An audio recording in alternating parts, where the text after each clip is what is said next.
সুবিধা পাবে পার্শ্ববর্তী শেরপুরের 4 ইউনিয়ন সহ 2 জেলার চরাঞ্চলের মানুষ। 2022 সালের অক্টোবরে লক্ষ্মীচর নন্দিনা সেতুর নির্মাণ কাজ শুরু হয়। ঠিকাদারি প্রতিষ্ঠান মেসার্স চৌধুরী এন্টারপ্রাইজকে দেওয়া হয় দায়িত্ব।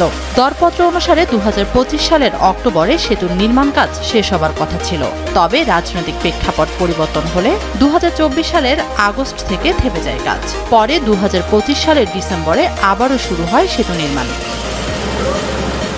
তবে নির্ধারিত সময়ের মধ্যে সেতুর নির্মাণ কাজ শেষ না হয় ভোগান্তিতে স্থানীয়রা। নদী পারাপারের একমাত্র বাহন হয়ে উঠেছে নৌকা। সবচেয়ে বেশি ভোগান্তিতে পড়তে হয় নারী, শিশু ও রোগীদের। নির্মাণ কাজ দ্রুত শেষ করার দাবি স্থানীয়দের। 3 বছর প্রকল্প থাকা সত্ত্বেও 5 বছর পেরিয়ে গেছে, এখনো ব্রিজটার কাজ শেষ হলো না। ব্যাগ নিয়ে দাঁড়িয়ে থাকতে হয়, বাচ্চা কাচ্চা নিয়ে নদী পার হইতে সমস্যা। আমাদের একটা রুগী নিয়ে যাওয়া আসার অনেক ঝামেলা হয়। ব্রিজের জন্য আমরা মালটা আমরা পার করতে পারি না, বেচতে পারি না। অতি তাড়াতাড়ি বৃষ্টি সম্পূর্ণ করার জন্য সরকারের কাছে বিশেষ অনুরোধ। আগামী বছরের জুনে সেতুটি যান চলাচলের জন্য খুলে দেওয়া হবে বলে জানিয়েছেন স্থানীয় সরকার প্রকৌশলী বিভাগ। 14টি স্প্যানের মধ্যে 11টি স্প্যানের কাজ ইতিমধ্যে সমাপ্ত হয়েছে এবং কাজের গড় অগ্রগতি 60%।